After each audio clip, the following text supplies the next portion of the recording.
Okay, great. Welcome, everyone. My name's Angie Sullivan, and I'm an Older Americans Act consultant with GWAR. So I provide technical assistance in the area of evidence-based health promotion to 70 counties and 11 tribes. First, like to apologize for a technical glitch that's happening if you're coming on and you're named Angie Sullivan. Go ahead and right click and just rename yourself. I'm not sure what has happened there, but hopefully that would be the only minor glitch of the day, but we've only just started. For some housekeeping, if you could put yourself on mute unless you're speaking, that would be fantastic. And adjust your audio settings so you don't get feedback as well. The chat feature will be monitored. So Suzanne from WEHA has graciously volunteered to do that. So she'll be monitoring the chat throughout today's webinar. So feel free to put any comments or questions in the chat and we'll get to those as we are able. And then if you are speaking and asking a question, if you could just state your name and county for our notes purposes. Agenda for today, after we do our welcome and introductions, I'm going to switch up the agenda a little bit and do our GWAR updates right off the bat. So if people have to hop off later, they'll get some of those updates. And then we will hear from Suzanne Morley from the Wisconsin Institute for Healthy Aging, or WEHA, very timely, talking about the Falls Free Wisconsin initiative. And September is Fall Awareness Month, for those of you who may not be familiar. So perfect timing to get your plan and find all of the wonderful resources that they have to offer for that. And then the last agenda item, we're going to talk about the social isolation and loneliness pilot project that we did about a year ago. We introduced it to this group, and now we have all the evaluation results and some of the materials that have been developed as a result of the pilot. So we wanted to make sure to share that with all of you as well and provide that follow-up. So now it's calmed down a little bit, but if you are named Angie Sullivan and you don't want to be, just right click and you can rename yourself. Thank you. Okay, a couple important updates for 3D are, some of you may be aware that there's a proposed update to the Older Americans Act regulations. It was last updated in 1988, so some of you on this call may not have been born yet. So it's been a while since it was last updated, so that they're going through a very large process and collecting feedback from everyone on the proposed regulations. And you can find all of those in the entirety, which is 88 pages, on the Administration for Community Living's website, and I'll try to put that into the chat later. But I did have an opportunity just to quick look at any proposed changes to 3D or evidence-based health promotion, and it was just a paragraph, so a small blurb. And they still have the requirement to have the high-level evidence-based programming to be eligible for 3D. So there was really no changes that I saw. I have not gone through word for word the entire 88-page document, but it looks like with health promotion, that regulation will stay in there unless there's a lot of comments and there's some last-minute changes. So feel free to go through that. Anyone's welcome to put comments on those regulations. And again, I'll put the website in the chat, but just wanted to make sure you are all aware that that was happening, and you can check that out. Also, you may be being contacted by your GWAR consultant if you're a director or supervisor, because we're doing our aging unit plan reviews. So every year we take a look at that 3-year aging unit plan, and a consultant will meet with the director or aging supervisor and just talk through where you are. You know, we're almost halfway through the plan at this point, and with several months remaining in the year, if you're not on track, developing a plan to how we can accomplish some of those goals and objectives. So take a look at your health promotion goal and see where you're at. This is your friendly reminder. And then also it's a great time to look at, and if you're not privy to the information on how much 3D dollars you have left for programming, reach out to fiscal or your director to kind of see where you're at. We want to make sure all those funds are spent by December 31st. So in the early fall, early September, I will be taking a look at all of the expenditures from every county. And for those that have not spent 80% or more of their funds, I will be reaching out directly one-on-one to just see if it could be something very simple that the programs have not been entered into a SAMS or WellSky, and just developing a plan to work together to get those funds spent. So I'm going to pause. Does anyone have any questions on those two important updates? And if you do, if you want more information, again, please reach out to me and via email and I can get back to you or put it in the chat. And then also a reminder that our GWAR website has several resources for you all in terms of 3D finding different programs. We have frequently asked questions document and also our recordings for the webinars. I want to just take a few minutes and go out to our GWAR website and make sure everyone knows where those are at. So if you are, am I still sharing? Chris, I can see your picture. Can No, you you're see not that? sharing yet. I'm not sharing. Okay. Well, we'll try one more time.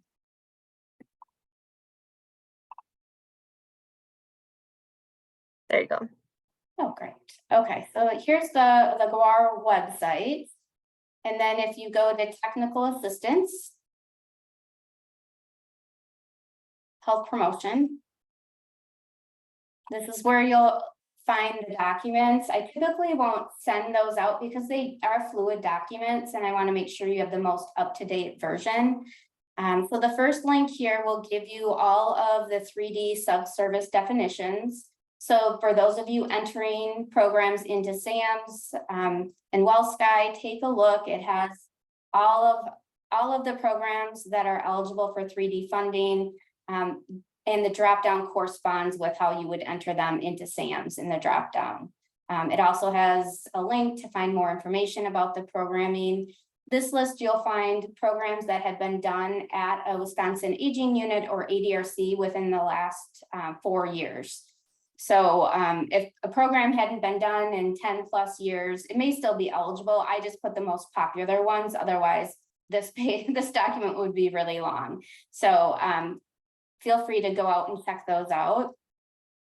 Other link that I think is important will take you to the National Council on Aging. And this is where they have a search engine for any program that would be eligible for 3D.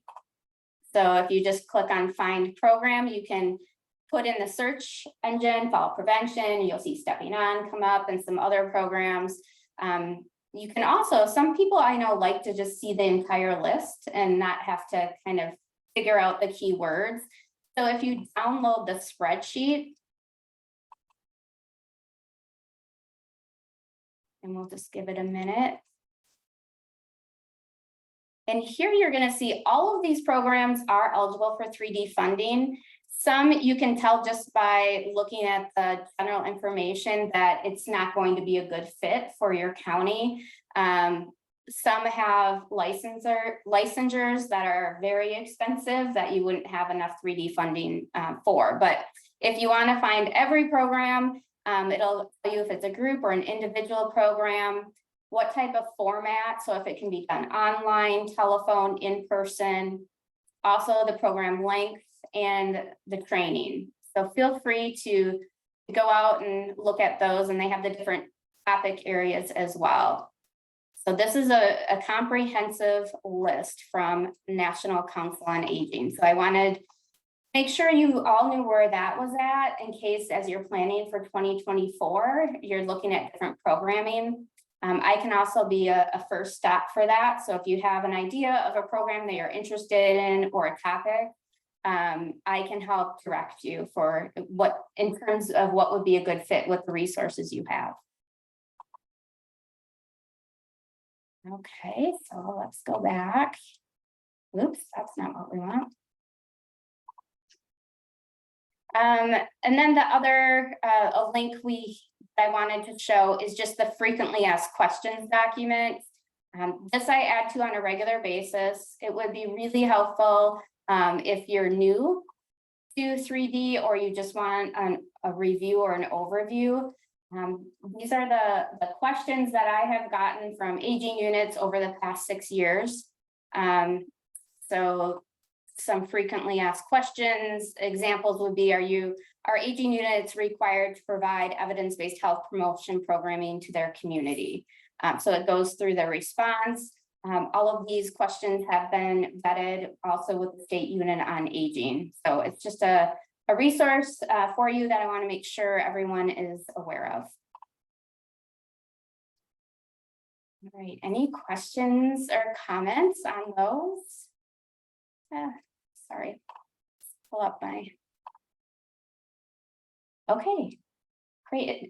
Suzanne, do I have anything in the chat section? I have so much stuff opened right now. Nope, there is nothing in the chat right now.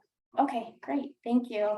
And then the last 2 updates, if you're not signed up to receive the GWAR Digest, please send me an email and I'll make sure you get signed up for that.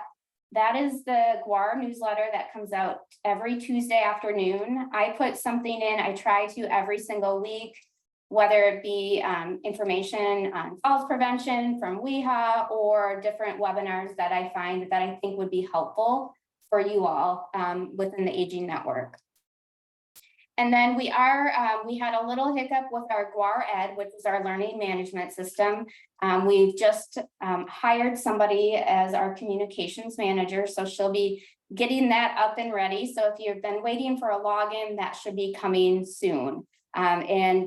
For those that may be new, GWAR Ed is a learning management system that we're building out that will have comprehensive education on things like if you're brand new, what is 3D, what is GWAR, just a general education sessions, and then we'll be able to kind of track and make sure that everyone was properly orientated. So more to come on that. And I think I will go ahead. I don't want to take any of Susan's time, so I will pass it off to Suzanne, and she's going to talk about Falls Free Wisconsin and programs at WEHA. And I will stop sharing. You can. Awesome, thanks, Angie. I'm going to go ahead and share my screen.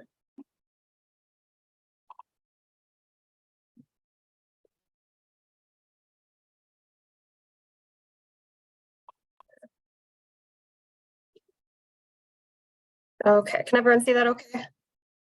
That looks good. Okay, perfect.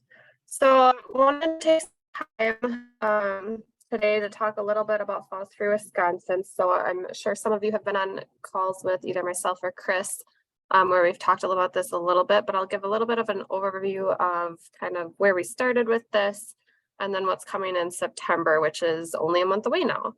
So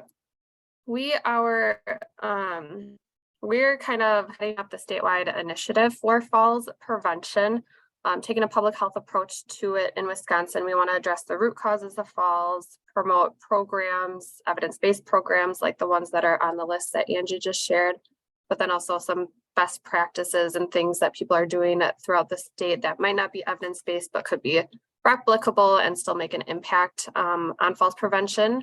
And then instill a belief that falls are preventable. So to do this, we're launching a website coming this September. We've been working hard on developing the content for it, doing some focus grouping and things like that. So we're in the final stages really of planning and developing the website, and it'll go live in September for older adults and their family members, caregivers to look at and be able to see what they can do to prevent falls. That last bullet point especially is important. Preventable in some of the focus groups that we've been doing with adults that they believe that falls are a normal part of aging. It's just something that's kind of inevitable. It's going to happen to them as they age. So part of what I'll talk about a little bit today with our media campaign to promote the website and just the language on the website, we really want to install a belief that falls are preventable. People can do something to reduce their falls risk as they age. So what the website and the initiative is really all about is our focus is for consumers and for older adults. So we wanted to develop a positive, upbeat, you can do it, instilling that belief that falls are preventable for consumers so they can find falls prevention information, strategies, programs, and motivation. We'll have consumer content for preventing falls. We'll have printable content addressing falls factors. They can download materials. They can print those off if they'd like. We're using simple language and easy to follow instructions, or really try to make it really positive. And then we'll have planning tools for safety and mobility too. So we'll have information on the website on vision and hearing, exercise, strength and balance exercises, reviewing medications and shoes and footwear and more. So all of the things that can affect falls risk. We're working on a promotion plan, which I'll talk a little bit about today. So people know about the website, they're motivated to visit the website. They know all the things that go into it so that they can do something to prevent their falls. We are working on a virtual home walkthrough, and I'll show just a little snippet of that too. We're really excited about this. It's a real home in Wisconsin that we staged with fall hazards. It's kind of this interactive, gamified module that people can go through this home. They'll identify falls risks and falls hazards, and then we'll share information on how they can eliminate those hazards or things that they can do to improve their home safety, since we know that most falls do happen at home. We'll also have some interactive quizzes and tools to teach falls prevention strategies on the website. We have relatable stories. So people from Wisconsin, we've been talking to throughout the state in the past year that have fallen themselves, or they have loved ones that have fallen, and they've shared about how it's affected their lives. They shared about how they've taken an evidence-based program like Stepping On, and how that's really improved their safety. And then we also want to share access to evidence-based falls programs, so where the older adults can access those in their communities.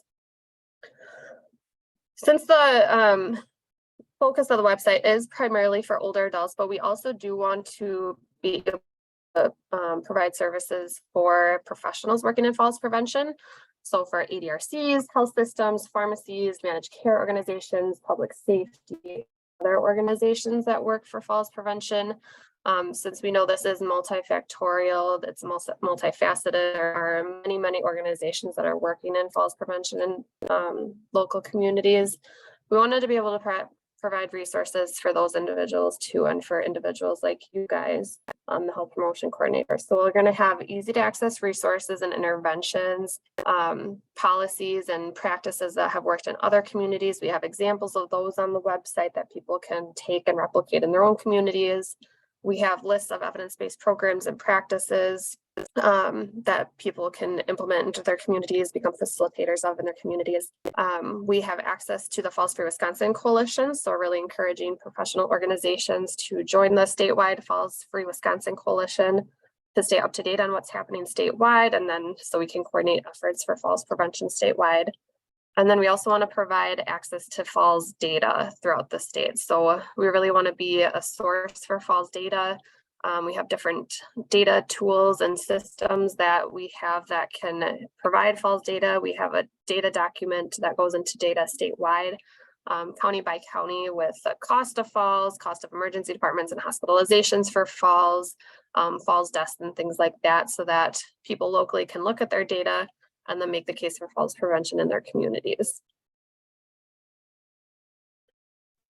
And again, for professional organizations, we want to be able to provide technical assistance to individuals. So we have a coalition toolkit. So if anyone would like to start a local falls coalition in their community, we have a whole toolkit for people to be able to do that. We are available to provide technical assistance, whether that's a site visit or a Zoom call or a phone call with different organizations to just kind of talk through best practices in the communities that are doing falls coalitions and implementing evidence-based programs and practices to be able to connect people throughout the state. And then again, support falls prevention evidence-based programs in local communities. So we, as the disseminator of Stepping On and the Spanish language version of Pasando Fuerte. I want to be able to provide just a little sneak peek just so you can kind of conceptualize all of that in a website. So I am going to go to the website.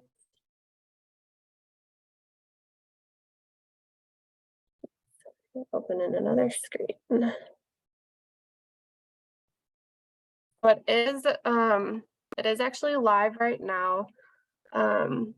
You'll see there's a disclaimer here. The page is in draft mode. We are making changes to it quite frequently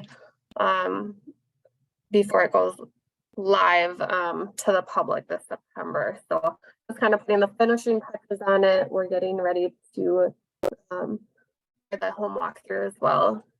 Excuse me, I developed a cold over the weekend, so I'm just gonna take a drink of water quick. So you will see that you can go to the website, but we're not directing people to it yet. So what you will find on our home screen is just kind of a nice welcome. We're glad you're here. Happy that you found this resource. There's different buttons that go to different places on the website throughout. You'll see quotes throughout, you'll see videos throughout. So there's kind of something for everyone. And then we'll have latest updates and some different news articles on falls throughout the website too. But I want to just touch on a couple of things. So Prevent Falls, this is for consumers, for older adults, landing page for them. And you'll see here that there's different sections for older adults to look through. So there's information on assistive devices, balance and strength, footwear, medications, hearing and vision, and surroundings, so home safety. And you can go to any of these pages and then find more information. So we have info on grab bars, there's pictures, there's some videos here too, canes and walkers. We've had some great individuals throughout the state put together some videos for us for the website, how to use a cane correctly, how to use a walker correctly, things like that. So all of that is really embedded throughout the website so people can learn more about the things that they can use to prevent falls and reduce risk. There's also information for family members and loved ones, how to talk to their loved ones about their falls risks, how to talk to your doctor about your falls risk, debunking some falls myths.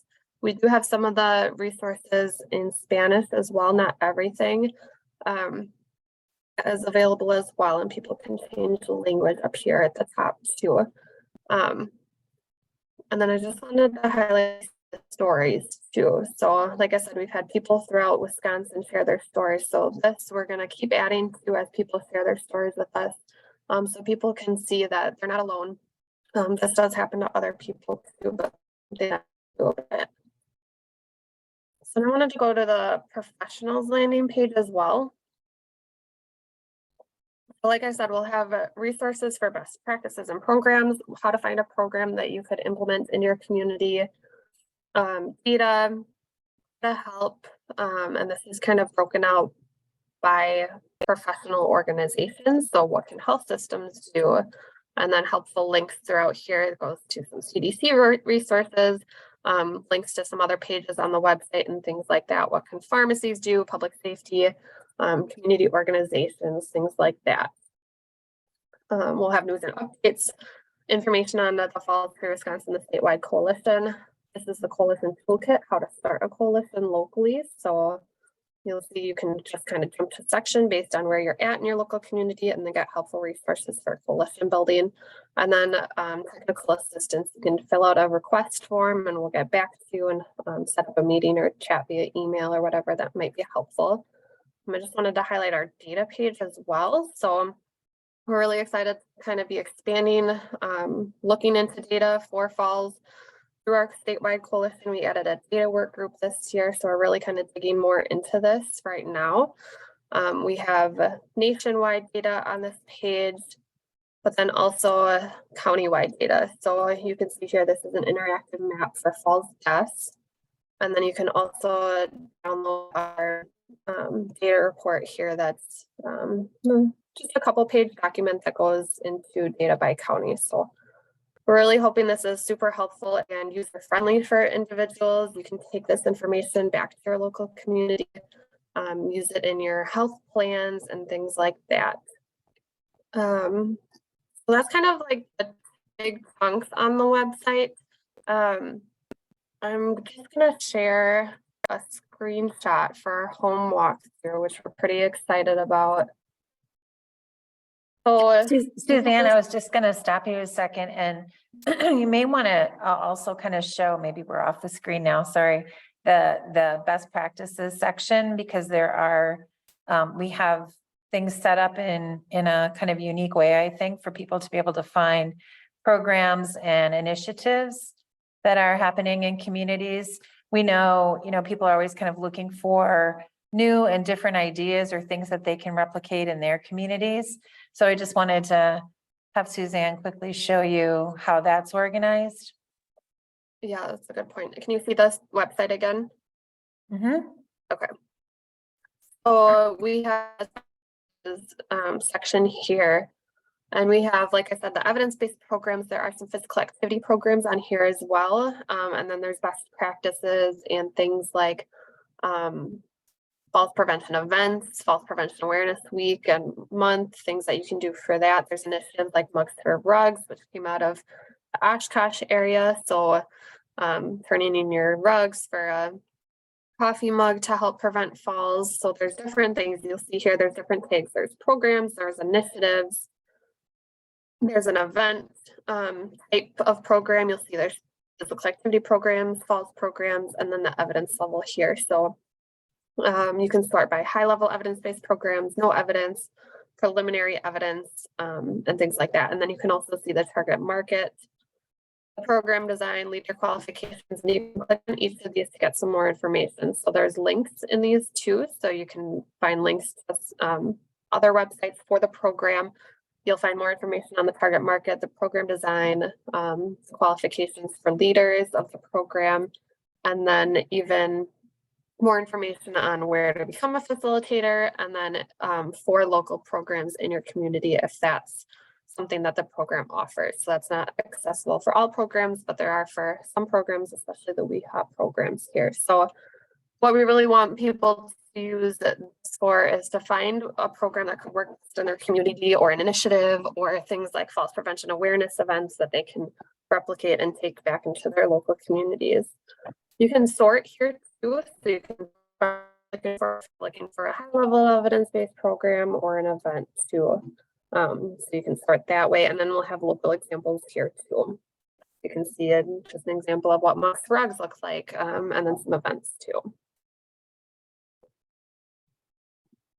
We're really hoping for professionals, you'll just kind of be able to go through these different links and find it helpful, find things that you can take back into your community.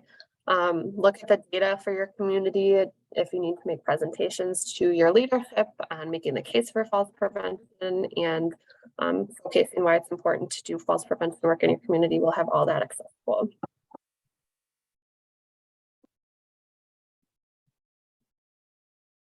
So then our home walkthrough, we're in the testing modes of this right now, but I just wanted to share a quick little screenshot of what it's looking like just in our test mode. So this is a real Wisconsin home that we staged with falls hazards. Like I said, you'll be able to move through the home using these arrows. You'll just click on the arrow and it goes through bathroom, it goes through the kitchen, it goes through the dining room, the garage, the basement. And then you'll be able to hover over some of these fall hazards, and you can't see that because it's a screenshot here, but if you would hover over these bricks or this cord or the raised threshold, that would kind of light up. You would click on it, you get a check mark, a ding, that you found the hazard, and then move on to some of the other categories. So like what's missing, there's not railings here. So when you get to the what's missing category, railings pop up here, and then you can click on that to find what's missing. And then there's additional tips that pop up. So anytime you click on something, there will be a pop-up. It'll explain what the hazard is, and then different ways to improve that hazard or eliminate it in your home. So you'll be able to go through that and throughout the entire home. And then at the end, you can click that I'm done section, and then you'll get a printable home safety checklist. So we're hoping that older adults will find this beneficial, but then also for professionals to use in programming that hosted where they showcase this home walkthrough, work through it with older adults that may not be as comfortable on technology. We're hoping families of older adults, their caregivers will be able to find this helpful to walk through too, so that they can help their loved ones improve the safety in their homes and just kind of start that conversation. So super excited about this. We're in the testing stages of it right now, so not ready to completely share it out yet. But once we are, it'll definitely be on the website when we're ready to launch it.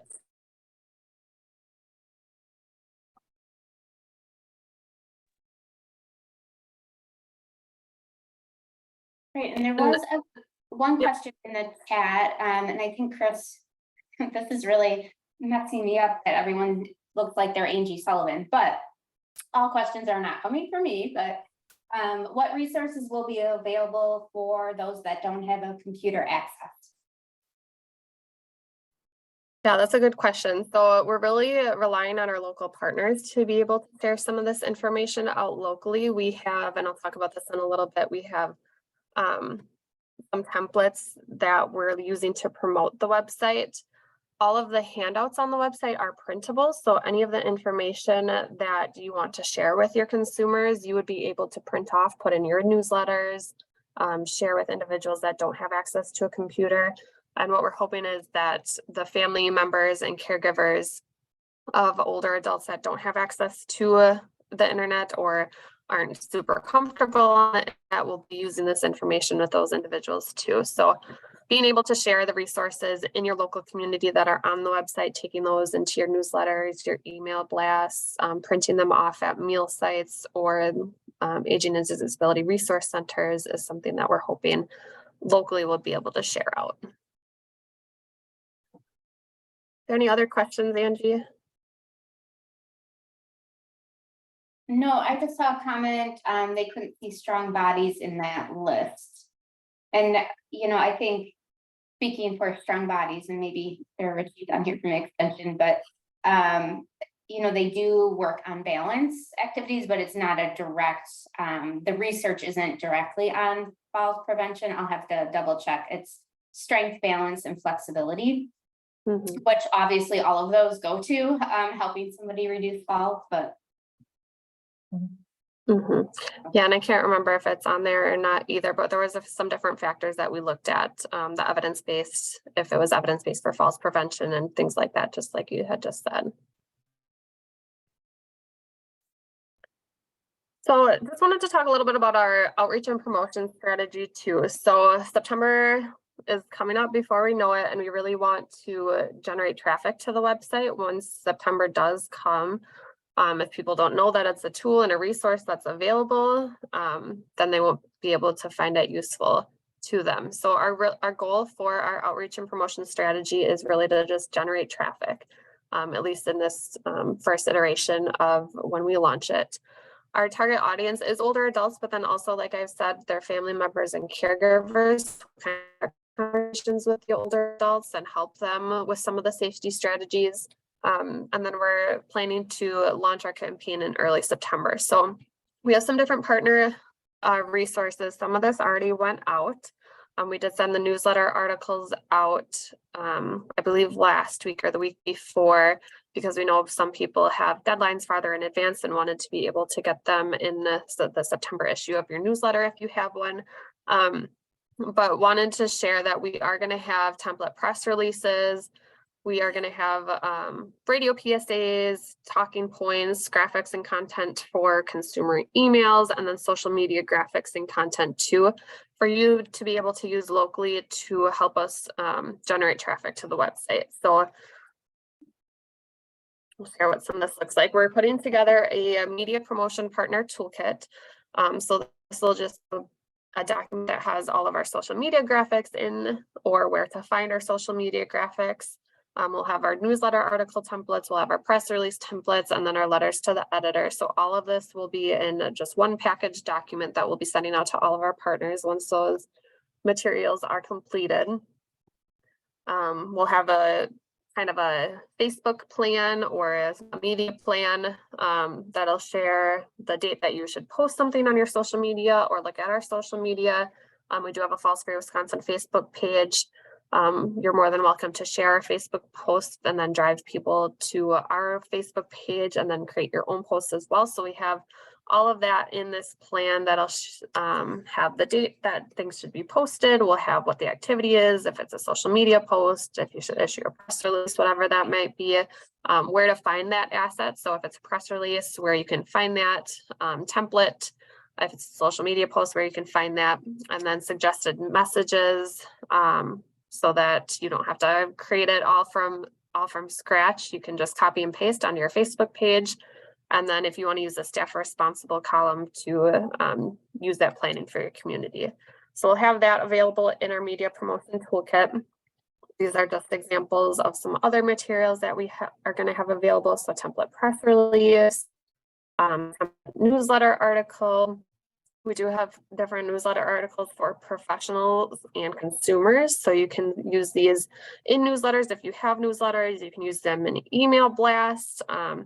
You can, if you have a countywide newsletter or countywide email, or if you're want to share with a healthcare system, that they can send it out in their newsletters for professionals, so that professionals are aware of the resource too, and that they can go to them and direct their patients and consumers. So we have different newsletter articles, letters to the editor to send out. And again, some of these are customizable. You can put in your agency name, you can put in local quotes if you like. So really want to share these resources with you all. This will be going out mid-August. We'll be sending it out. We have another webinar coming up, which I'll talk about in a little bit too, to kind of go through more of this.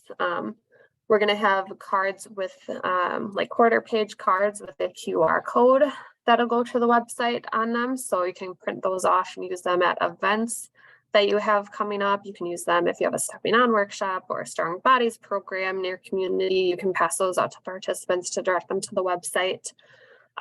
You can share our social media posts. Like I said, you can use the graphics that we're using for social media. You can use those in the newsletters or in emails even. And we have the articles on falls on our website too, that you can even share in your own newsletters and things like that. So we are planning to kind of soft launch the website to our coalition partners at the end of August, and then have it available and want people to start promoting it with us in early September. So once you receive these templates, more than welcome to start using them, getting them into your newspapers for deadlines and things like that, but we're not really starting to drive people to the website until September.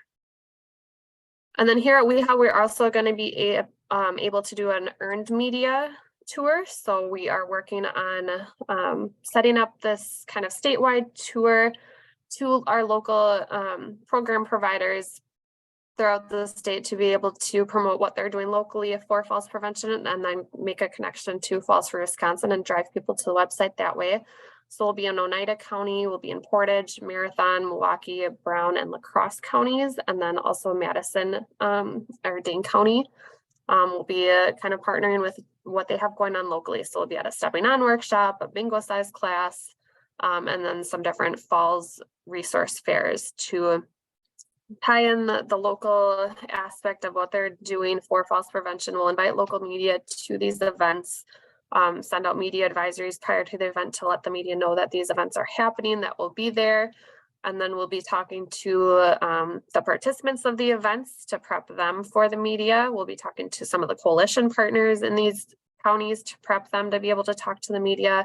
And then we'll also be sharing what we're doing with WEHA and the statewide Falls Free Wisconsin Coalition and the website. So really excited to be able to go around to some of our local partners and be able to showcase what they're doing with this tour to promote the Falls Free Wisconsin website. Campaign launches early September. We are also, in addition to all of these other things, in addition to the media tour and our press releases and things like that, we are working with a vendor to create some video ads. So we're going to be using streaming services like Hulu, Disney Plus. We'll also be doing some audio ads. So on streaming services like Spotify. We'll be doing some social ads, of course. So On Facebook, definitely Instagram and also Pinterest. Email ads, search ads just through Google, and then we'll have that digital handout and press kit for our partners. So that media promotion plan will be sharing out mid-August so that everyone has access to that and has access to all of these different resources to help promote the website. And what you can do locally, you can make a plan for promoting the Falls Free Wisconsin messaging and resources in your area.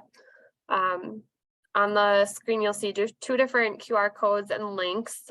So the link on the left is to join the Falls Free Wisconsin Coalition. So if your organization isn't already a member of the statewide coalition, go ahead and sign up so you can stay up to date on everything that we have going on statewide. We host some webinars throughout the year. We just did one last week on public safety and falls prevention. We'll pull together the coalition for different things throughout the year too, and for helping promote the Falls Free Wisconsin. And then on the right, we have another webinar coming up, which will kind of go through some of the things we've talked about today. We'll demo the website again in a little bit more detail, and then talk a little bit more about our media plan and then how to bring Falls Free Wisconsin to your community. So in that webinar, we'll have things a little bit more finalized. We should have our media toolkit just about ready to go and send that out mid-August. So go ahead and register for that webinar too that we have coming up and get some more information there.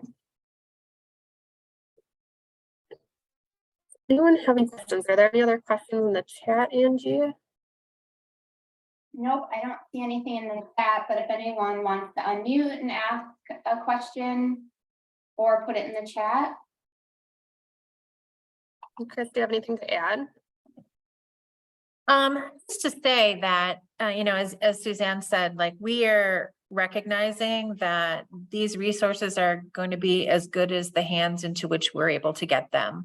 So, and that starts with people believing that there's something they can do to reduce their falls risk.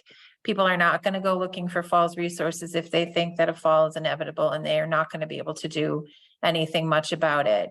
And we did hear a little bit of that in some early focus groups we did, that people did have that belief that falls were inevitable and they couldn't really reduce their risk. So part of a lot of what we're going to be talking about is the importance of people understanding and believing that they can take steps to reduce their risk, and that some of these steps can be simple. And as Suzanne mentioned also, we're recognizing that in some cases, for some people, it may be family members and caregivers who are driving some of the removal of safety hazards, for example, in the home. So we recognize that also as an audience for this, and we will be kind of reaching in that direction as well to kind of raise awareness of the things that people can do to keep an older adult safe in their home. So we're really excited about this. This has been a long time in the making. Some of you have heard about this quite a bit and for a long time. So you're probably like, all right, already, let's get going. Let's get the show on the road. So we're real excited to do that, and very much interested in your feedback. So as you take a look at the site and see what resources are available, let us know. If there are things you think could be changed or improved, we're really interested in hearing from you. Yeah, it's definitely going to be a fluid website. We'll be adding to it. We'll be adding articles to it at least monthly, and adding more resources as we find them too. So definitely more than happy to take your feedback. I'm going to launch just a couple of poll questions. In the meantime, if you have any questions, feel free to put them in the chat. I'm just going to launch a couple of quick questions. So first question, what promotional templates will be most helpful for you? So I'm really interested to hear what of the things that we're developing will be the most helpful. And if there's something that's on this, not on this list that you would find helpful, definitely put that in the chat too.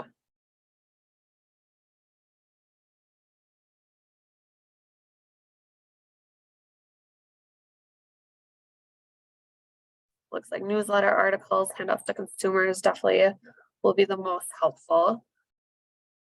Give maybe 10 more seconds on this question before jumping to the next one.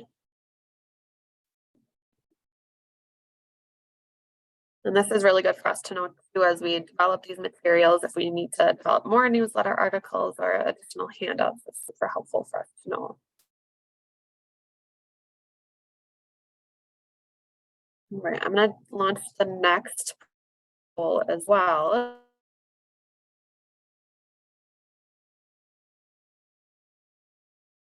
Wondering if you're planning any falls prevention events in September, and if you are planning any events, if you want to drop what your event will be in the chat, that would be great for us to know kind of what's going on, when your event is, and kind of what your plan is for your event. That would be great to know.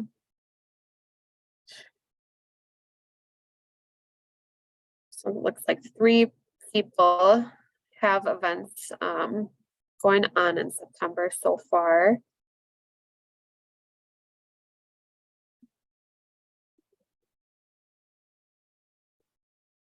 Again, I'll just give maybe 2 more seconds on this one, and if you do have an event happening, if you could drop kind of your plan in the chat, that would be great.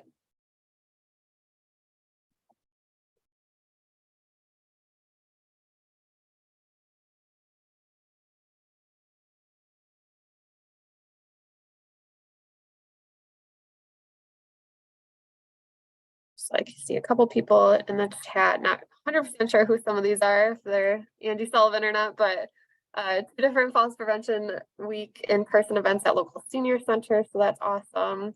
Milwaukee will be hosting a virtual kickoff and 2 free from Falls resource fairs at senior centers during Falls Prevention Awareness Week, and drop the link in the chat for that if anyone is interested in additional details.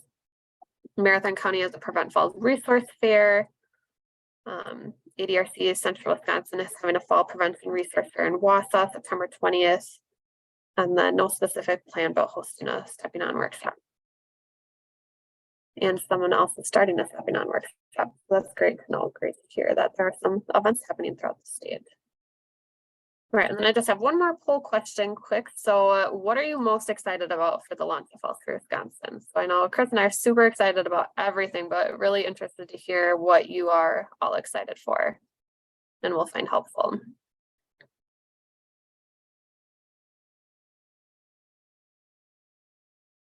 Looks like home safety tour and all of the above are the top answers so far. So that's great to hear. We're super excited for that home safety tour as well, and doing the final testings hopefully soon so we can get that out so you can see a little bit more of what that'll look like. Let's do 10 more seconds on this one, give a couple more people some time to answer. Yeah, looks like everyone pretty excited for all of the above, so that's awesome. If there are any other questions, happy to answer those in the chat, or I'll put my contact information in the chat so you can reach out. Hey, and for those of you who are, it looks like several of you are having events or Stepping On workshops. Really recommend maybe downloading and printing off some of those cards that have the QR code on them, but also the web address for people to be able to find Falls Free. A simple way to share that information with people so they have access to that. You know, we built this really with older adults from Wisconsin in mind, and really had because there's lots of resources out there, right? But this is really intended for people in Wisconsin, and we want to localize this as much as possible. So recommend you take a look at that and print them off and share them as you have opportunities. Great, it looks like Suzanne has put her email in the chat along with, or is that, yeah. And then how to register for upcoming webinars and to join the Falls Free Wisconsin Coalition. So please feel free to do that. I think I can speak for everyone when I say, wow, you have done a lot in the last couple of months, just getting everything ready. And so for those of you who have not planned any falls prevention awareness activities during September, it's not too late. Don't create anything from scratch. Looks like WEHA has done a fantastic job of providing materials for you. So take a look and maybe set something up to plan for Falls Free Wisconsin, and always reach out and they're happy to help as well. So I can't thank you enough for all the amazing work you're doing in the falls prevention area. And I will just quickly say, not just September, all year long. So if you don't have something planned for September and feel like you can't get it together quickly, don't worry. People are falling in October and November and December all year long. So we want to make this an effort that, spans the entire year. So don't worry if it's not in September. Good point. Thank you, Chris. So I think now is a great time for you to stand, stretch, and get water. We're going to switch topic areas. It's not a smooth transition here, but we're going to go from falls prevention to social isolation and loneliness. So only but 3 topics this afternoon. A lot of you will remember it was about a year ago that we had the Wisconsin Coalition to End Social Isolation and Loneliness on our webinar talking about a pilot opportunity to implement the UCLA 3-item loneliness scale. So a year has passed almost, but we have evaluation and learned a lot from that pilot. So we want to kind of close the circle and make sure you all know, what our evaluation results were, and hopefully, really our goal is to have opportunities and the materials that you could implement this on your own as well. So hopefully you all find this interesting. And then I'm going to share my screen here. And we'll hop on over to social isolation and loneliness. So this pilot, Chris or Suzanne, can you give me a thumbs up if you can see it? Okay, it's not giving me the big green box. Yep, okay, great. So I believe it was 2 weeks ago, Sarah Ritchie, who was with the UW Extension, and myself, we co-chair the Access and Detection Work Group for the Wisconsin Coalition to End Social Isolation and Loneliness. And as part of that work group, we were actually I'm going to show you kind of the why. I think we need to first look at why did this pilot start? And for those of you that have not seen, in 2023, the Surgeon General put out an advisory. It's our epidemic of loneliness and isolation. So we know in the past that social isolation and loneliness has been around. This isn't new, but a lot, especially with COVID, a spotlight has emerged over social isolation and loneliness. And for all of you doing health promotion, we know that has an impact, health promotion programs, on a sense of belonging and social connectedness. So that's really, from my perspective, why we got involved in that. A couple kind of striking statistics, which is not new to a lot of you, but chronic loneliness and social isolation can increase the risk of developing dementia by approximately 50% in older adults. So that was a shocker to me. Also, several of you have heard that lacking that social connection is as dangerous as smoking up to 15 cigarettes a day. But also, it's more than drinking 6 alcoholic drinks a day, more than being physically inactive or obese, and air pollution as well. So it is really a public health crisis. And I have noticed in the 3-year aging unit plans, almost half of you have a goal, strategy, or action step around social isolation and loneliness. So today we're going to give you kind of an overview of the pilot, the workflow, the evaluation, and then the next steps. And I think it's really important to recognize these folks that have been on this work group.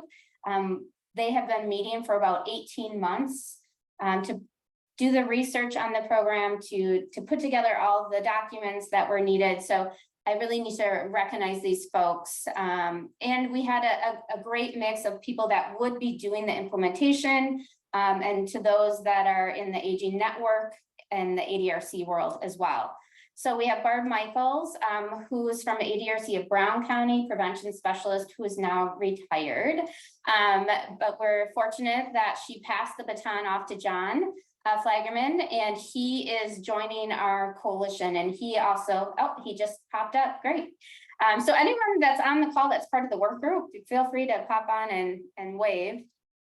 So John is joining our work group, and he was an integral part of implementing the pilot at Brown County. Then from going left to right, we have Sally Flashberger, who is the project manager for Living Well with the Wisconsin Board for People with Developmental Disabilities.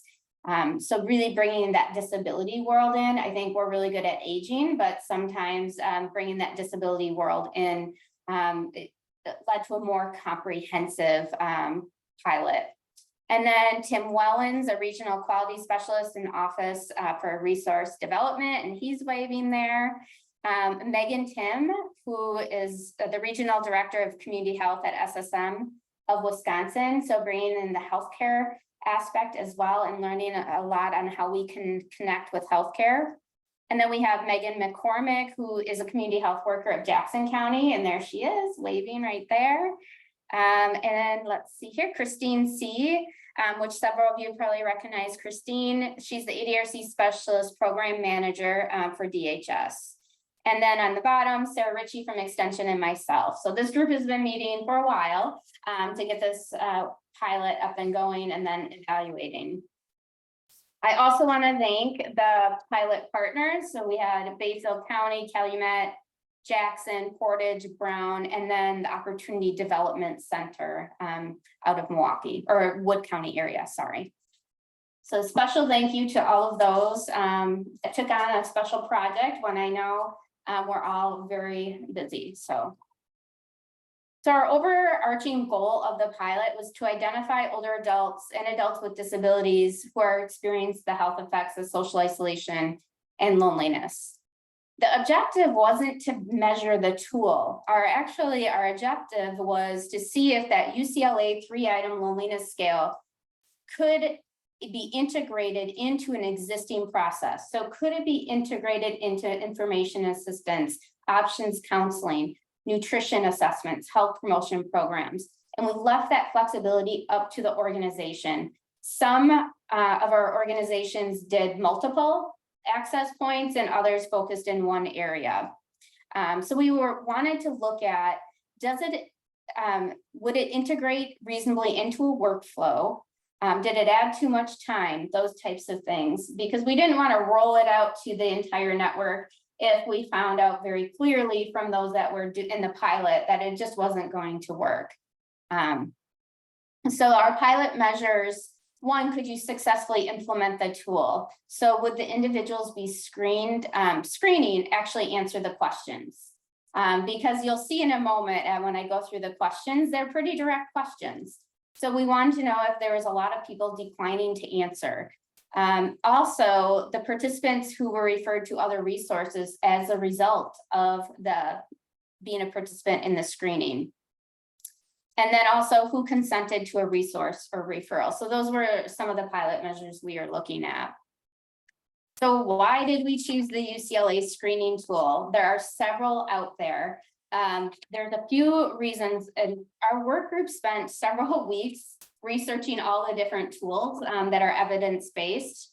And we really felt that the UCLA screening tool would fit our needs the best. First and foremost, it was short. So when you're looking at not adding a lot of time into an existing process, we wanted something short. It's also vetted as evidence-based with those 3 short questions. We also know it's implemented throughout the country. So we would be able to look at our data and be able to compare it to other data across the country. It seems to be the gold standard when trying to measure loneliness. It should be noted, there is a 20-question UCLA screening. So this one is just the kind of the short and sweet, and you can see the questions and how direct they are. How often do you feel a lack of companionship? How often do you feel left out? How often do you feel isolated from others? And then another reason that we chose the UCLA screening tool is it's really easy to measure. So when you add up those responses, 3 to 5 for, would be considered not lonely, and then 6 to 9 lonely.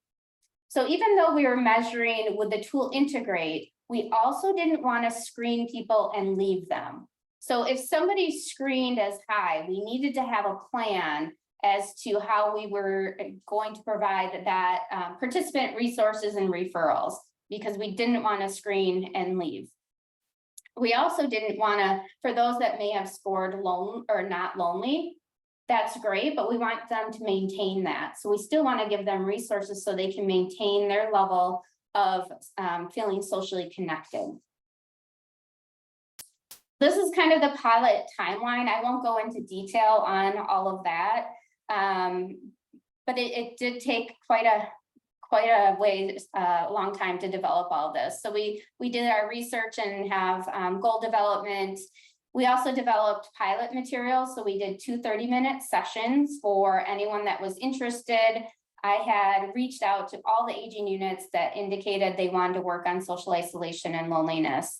And we had about 50 people attend those info sessions, which was fantastic. From there, they were invited to sign up to participate in the pilot. And we did a 90-minute training session. And on that, John did some motivational interview role playing, which was fantastic.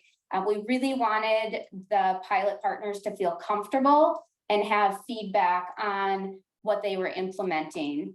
And then in September of last year, so September through December, we asked those 6 agencies to implement a minimum of 10 screenings.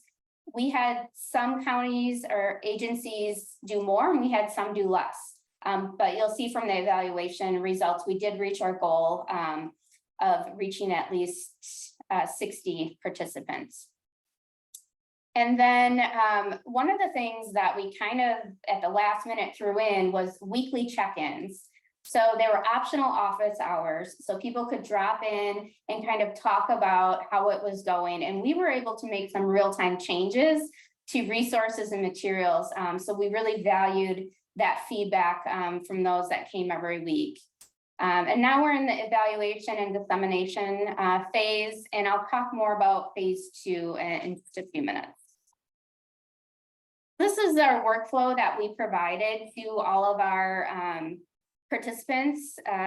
So after they implemented the screening tool, we gave them options of affirmations to say, based on the score. So if they scored not lonely, some affirmations and talking points, what's happening? What are you doing that you have this great sense of connectedness?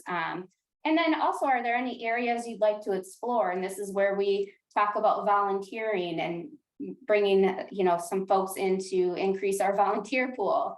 And then we had optional resources on our website. We did create one page that had all the materials and resources for the pilot organizations. And those are also available to you all as well. And then for those folks that scored as lonely, what does a day or a week feel like where you would be connected? So what would the change need to be? And can you tell me a time that you felt more connected? And then we had resources that would help talk them through and create behavioral activation along the way. So we were really cognizant that we didn't want to add a lot. We tried to make this simple, and there's so many resources out there. We needed to vet the resources and just provide a few options that they could utilize.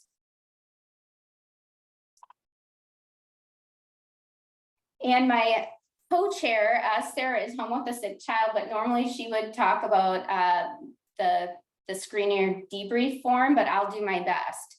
So we created a form that after the organization screened a participant, they filled a really quick Qualtrics, which if you're not familiar with Qualtrics, it's just a way to capture data and summarize it really easily that the UW extension has access to. So we're really fortunate that they're taking on that role to collect all of the data. And so we looked at some very, very few demographic data. We didn't do any participant identification. So no names were used while we were creating these. So we were able to track survey participants' demographic data to ask things like, do you live alone? Male, female, just so we could get a picture of who was completing the screening. Was it easy to integrate? Were the resources provided, why or why not? And was the participant receptive to resources? So bringing up resources, these really came out of those weekly check-in calls that we were doing. So we created a one-page consumer flyer, and I will show you that. This is adapted from a national, it's called Engaged, which is a social isolation and loneliness community. So they created a one-pager, but they allowed us to adapt it to Wisconsin. So we took it through a readability screener, added, all these pictures are from Wisconsin. But this was something that our screeners wanted to leave with the person that they were screening. So it has the questions, it has ideas on how to become more socially engaged. And then there's also a spot that they can customize. So if John went to somebody's home and did the screening, he could leave this with them and they would have his contact information. We also created a Wisconsin consumer guide to staying connected. Several of you may remember back when the pandemic started, the Dane County AAA did a Wisconsin Wisconsin social isolation and loneliness resource guide. We went through that guide and took out all the links that weren't working, and we created this guide, which is specifically to help with social connection. So if there was a resource on that other document that really didn't lead to making social connections, it was dropped off. So this also has a spot for you to insert your local resource in there, and all of these are available. Anyone can use them and customize them, and I will give you all of that information and then in the notes and send it to you as well. And then probably, and John might speak to this a little bit too, one of the tools that was really helpful is a free resource, and that's called Stay Connected. And it's a free guide, and the website is on the bottom. And it really helps them develop a plan. So if somebody scored lonely, the screener could, or at Jackson County, Megan, as a community health worker, could go and work through this plan with them together. So, what are things that they like to do, kind of going through and creating a plan, like how will you get there? Who will help you do that? So this has been a fantastic resource that our pilot partners found very helpful as well. So the pilot evaluation results, we had 6 organizations or agencies participate. 60% did the screening in person. And we found that folks had better results if they did the screening in person than via the phone. And that they possibly have had a established relationship with before. This isn't the first time that they're seeing them. 46% of those screened were provided resources, and then 40 of the 96 participants were identified as socially isolated or lonely. So a fairly significant amount. And again, that number wasn't really what we were screening for. We were looking at, does it integrate? Could we do this in multiple ADRCs and aging units across the state? But we did want to capture that number. And then, for our evaluation, we looked at the data from our demographic form, but we also had a focus group where we brought together all the partners, and we had some questions that we wanted some open-ended answers to.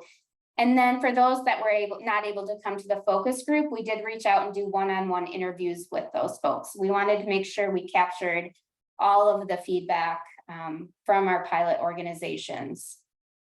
So you can see 40, just in an infographic form, some of the projected or the results. So the average score was 5.4, and resources were provided. I should mention also that we strongly encouraged all of our participants to have a suicide protocol in place before they did the screening. And most ADRCs, aging units have those in place, but to pull it out and review it, this could, asking those direct questions could bring up some questions or have a suicidal ideation. So having a plan set in place, it also made the interviewers feel more comfortable and confident that they had a plan. Because one of their worries, was, these are really direct. Are they going to answer? What if they do answer that they have a suicide ideation? Then you have a plan set into place. And we provided the resources if they didn't have a plan on how to develop that.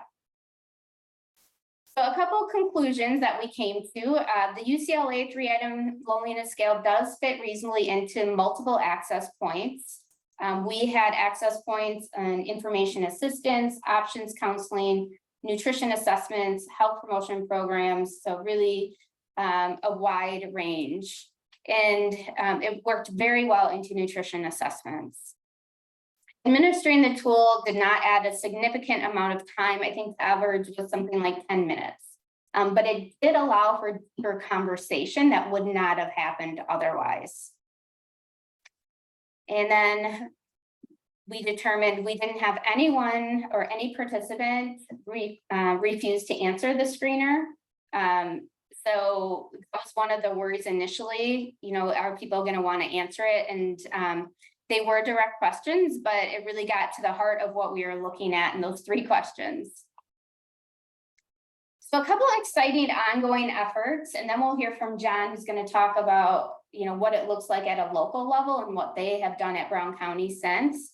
So one thing we're really excited about, SSM Health System in the Wisconsin region, so mainly the southern portion of the state, they have hired 5 community health workers.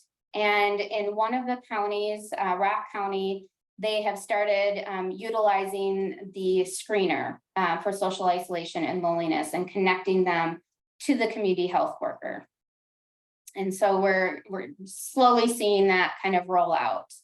We're going to continue to disseminate our findings and all of these resources that you all have at your fingertips.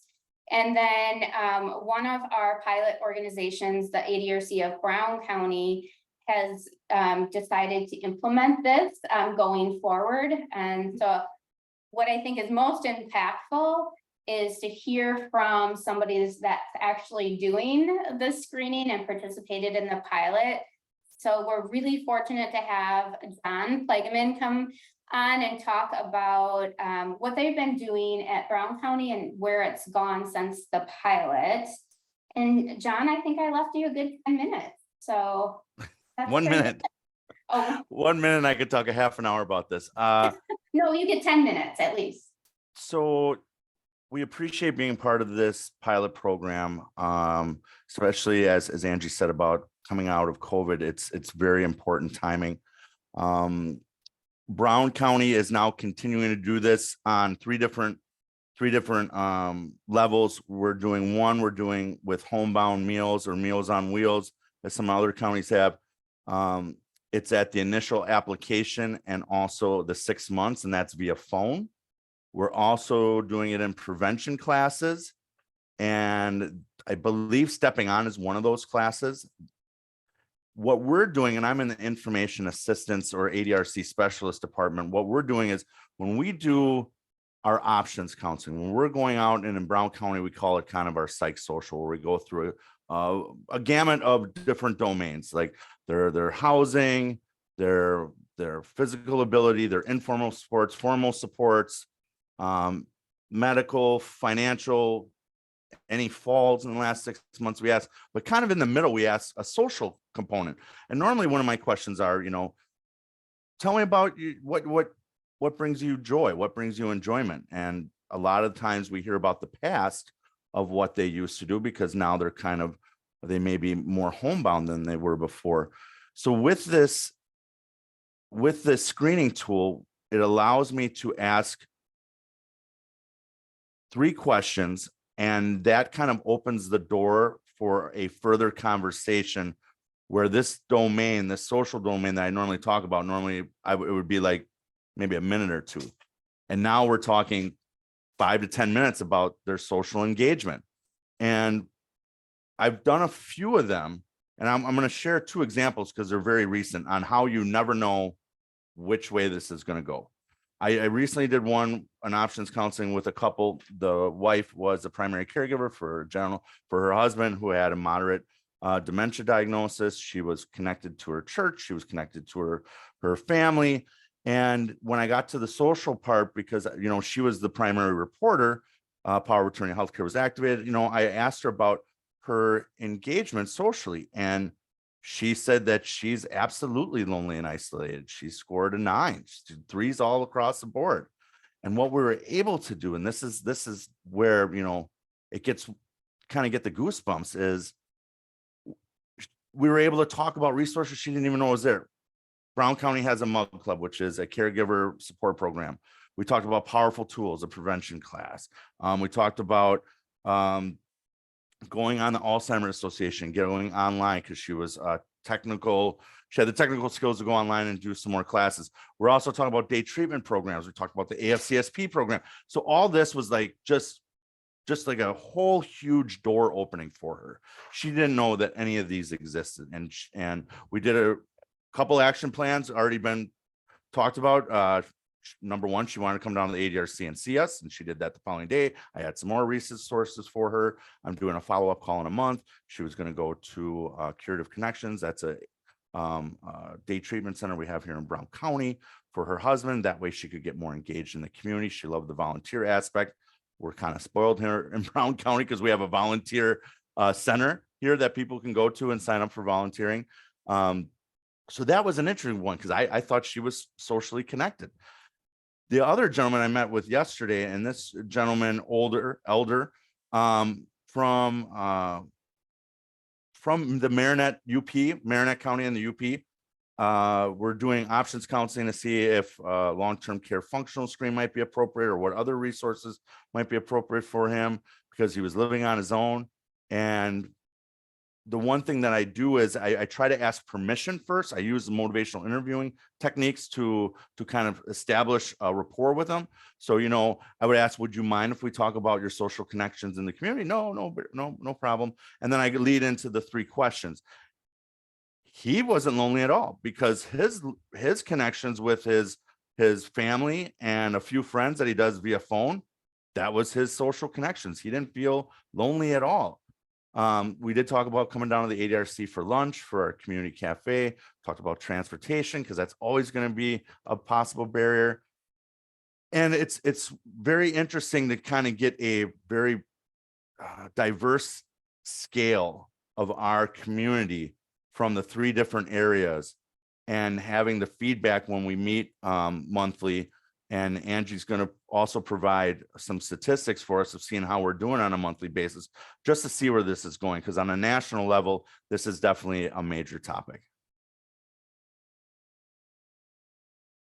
Great. And John, I think that was a good point that you brought up with gathering this data.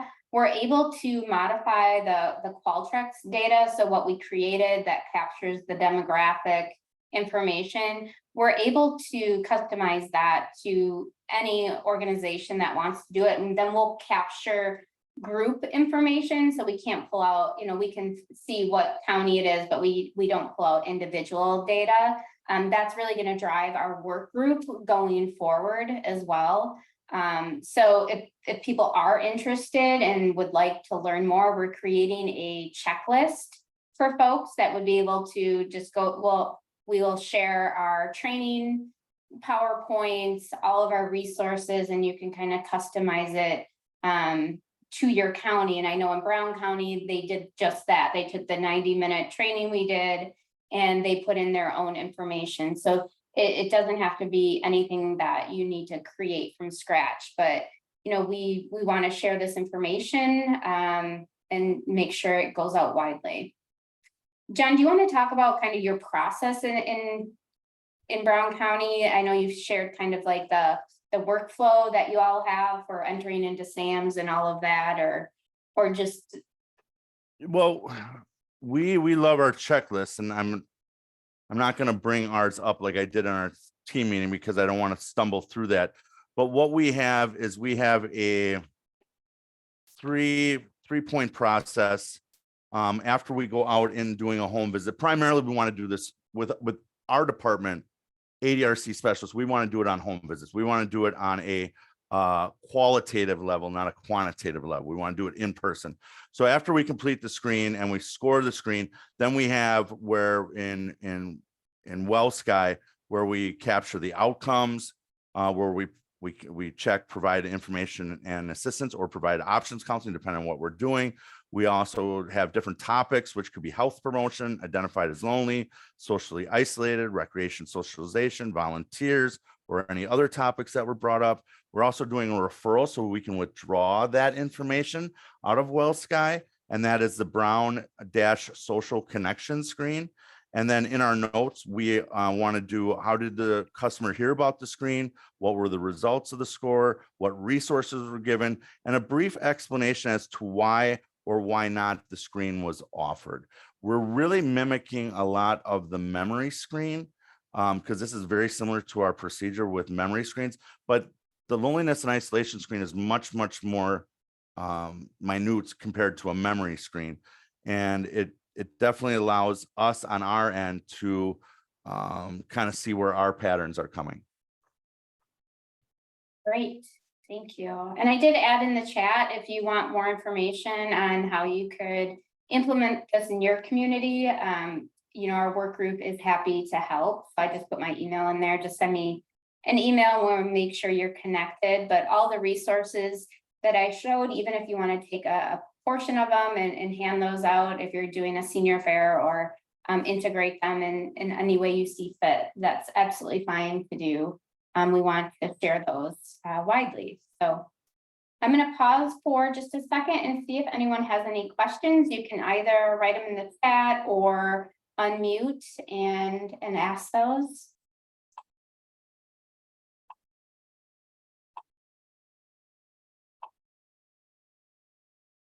All right.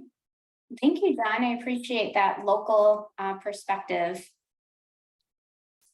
Okay, I think we just have one final thing that I want to share with you for our upcoming, where we'll be having our last health promotion webinar of the year on Tuesday, November 7th from 1 to 2:30 p.m. And this is going to be largely focused on having breakout sessions where you can talk about and reflect on the last year, the programming that you've done, and also looking forward to 2024 and things that you might want to do. So I'm talking about programs and activities and just sharing, because I know a lot of times, you know, you don't have a whole department of people doing health promotion in your agency. So it's nice to brainstorm with others that are working on something similar and to learn about what other counties are doing. So largely our time will be spent doing that on the Tuesday, November 7th. And then Chris, there's a few minutes, I wanted to see if there was any other WEHA updates as well. Yeah, thanks, Angie. Right, just briefly, a couple of reminders about some upcoming leader trainings. First, for those of you who are doing the Stand Up and Move More program, we have changed the name of that program to Stand Up for Your Health. We were finding that there was some misunderstanding about it for participants thinking that it was an exercise program. So to eliminate any confusion, we took out the Move More part and changed it to Stand Up for Your Health. There'll be a new logo and things coming out via email shortly. Just wanted to make you aware of that. There is an online training coming up for that on September 19th. It starts the 19th and 20th. So just wanted to let you know about that. Encourage you to, if you're interested in getting some facilitators trained, to check that out and make your applications. There's going to be a Powerful Tools for Caregivers online training starting September 25th. You can check our website for that as well. We encourage you to register.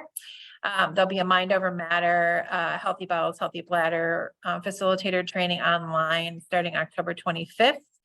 CDSME refreshers for active leaders in a CDSME program, meaning living well with chronic conditions, healthy living with diabetes, healthy living with chronic pain, Mondo, Vivir, the Spanish language versions of the Living Well program and diabetes program. For those who've been unable to lead a workshop in the past year. So the training may be taking place of leading a class to maintain your active certification. So that's happening online Wednesday, November 1st. And then lastly, PALS Physical Activity for Lifelong Success in-person training will be starting November 15th. So again, you can find all of these on the WeHow website. And we encourage you, if you're, again, interested in getting some facilitators trained to get their leader applications in. The Stepping On fall training is full. So if you're interested in getting trained, fill out the application anyway, and we will have you as part of our select general interest, and we'll keep you on the wait list for the next round. And then we're working on getting the Pisando Fuerte training coming in the fall. We haven't confirmed that yet. But for those of you who are interested in Pisando Fuerte, which is the Spanish language version of Stepping On, what more information will be coming out about that shortly. And that's it. Great, thank you. So with a few minutes to spare, I'll do one final ask for any questions or comments in the chat, or you can unmute as well.